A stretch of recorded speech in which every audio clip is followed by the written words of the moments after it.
நம்ம கௌதம்க்கு உண்மை எல்லாமே தெரிஞ்சதுக்கு அப்புறமா, நம்ம ரேவதிய நேரா வந்து இப்ப வீட்டுக்கு கூட்டிட்டு வந்துடுறாங்க. இது உண்மையிலேயே நம்ம ஜானகிக்கு மிகப்பெரிய ஒரு அதிர்ச்சி தான். பட் இருந்தாலுமே வந்து நம்ம ஜானகிய விட்டுட்டு நம்ம கௌதம் போறாரா அப்படின்னு கேட்டா, கண்டிப்பா கிடையவே கிடையாது. ஏன்னா, அந்த அளவுக்கு வந்து இந்த இடத்துல நம்ம ஜானகியோட அதாவது ஜானகி வந்து நம்ம கௌதமோட மனசுல இருக்காங்க. அதுவும் வந்து நம்ம இலக்கிய கூட இத்தன நாளா இருந்ததுனால, அ எல்லாத்தையும் அதாவது ரியாலிட்டி என்ன அப்படின்ற ஒரு விஷயத்த தெளிவா புரிஞ்சுக்கிறாங்க. நம்ம இலக்கியம் கொஞ்சம் வந்து விலக்கி சொன்னதுக்கு அப்புறமா, நம்ம கௌதம் வந்துட்டு எல்லாத்தையுமே வந்து புரிஞ்சுகிட்டு, இதுக்கப்புறம் வந்து நம்ம எந்த ஒரு பிரச்சனையும் பண்ணக்கூடாது அப்படின்றத நம்ம கௌதமே புரிஞ்சுக்கிட்டாரு.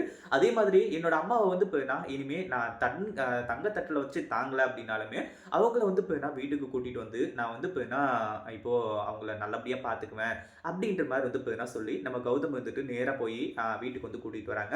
அதுக்கு முன்னாடி என்னவெல்லாம் நடக்குது அப்படின்னு சொல்லிட்டு பார்த்தீங்கன்னா, இப்போ இந்த இடத்துல நம்ம கௌதம் வந்துட்டு பயங்கர கோவத்தோட தான் ஆரம்பத்துல வீட்ட விட்டு வெளிய கிளம்புறாங்க. நம்ம ஜானகி பயங்கரமா வந்து கதறி அழுது, "கௌதம் என்ன விட்டுட்டு போயிடாதப்பா. நான் வந்து தெரியாம தப்பு பண்ணிட்டேன். எங்க வந்து இந்த உண்மை எல்லாமே தெரிஞ்சா, என் மேல நீ கோவப்படுவியோ, என்ன விட்டுட்டு போயிடுவியோ, இந்த ஒரு நாள் வந்து என்னைக்குமே வந்துரக்கூடாதுன்னு நான் நெனச்சேன். ஆனா இவ்ளோ சீக்கிரம் வரும்னு சொல்லிட்டு நான் கொஞ்சம் கூட எதிர்பார்க்கல." அப்படின்ற மாரி சொல்லும்போது, நம்ம கௌதம் வந்துட்டு அவர் பாட்டுக்கு கிளம்பி போயிறாரு. நேரா வந்து ரேவதிய போயிட்டு பார்க்குறாங்க. ஏன்னா இதுக்கு முன்னாடி வந்து 2 டைம் நம்ம ரேவதி வந்துட்டு கொஞ்சம் மனவேதனைப்பட்டாங்க. ஏன்னா, இலக்கியா வந்து இன்னமும் உண்மைய சொல்லல அப்டின்ற மாரி சொல்லி. ஆனா இந்த இடத்துல வந்து நம்ம ரேவதி வந்துட்டு, இப்பவும் கௌதம் வந்துட்டு அ கண்டிப்பா வந்து சும்மா தான் வந்திருப்பான் அப்டின்ற மாரி வந்து நெனச்சுக்கிட்டு, நம்ம ரேவதி வந்து சைலன்ட்டா இருக்காங்க. "இலக்கியா இன்னமும் நீ சொல்லல தானே?" அப்டின்ற மாரி வந்து சொல்லும்போது, நம்ம கௌதம் வந்துட்டு ரேவதியோட கைய புடிச்சு பயங்கரமா வந்து கதறி எழ ஆரம்பிச்சுறாங்க.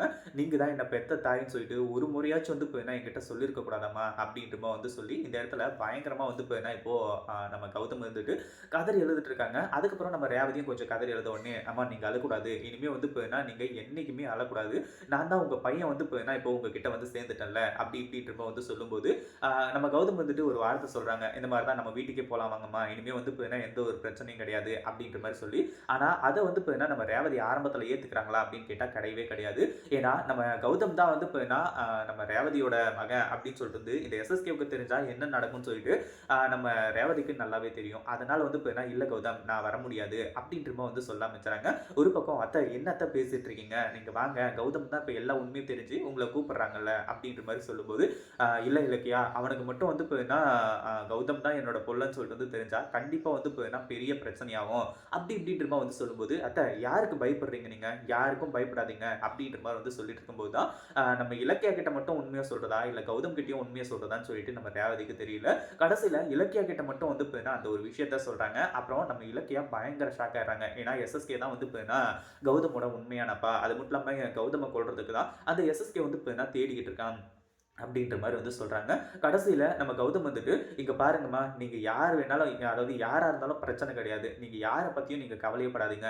நான் வந்து உங்கள பத்திரமா பார்த்துக்கிறேன். உங்கள குணமாக்கணும் அப்படின்றது என்னோட கடமை." அப்படின்ற மாரி வந்து சொல்லி நம்ம கௌதம் வந்துட்டு இப்ப வந்து உட்கார்ந்துட்டு இருக்காங்க.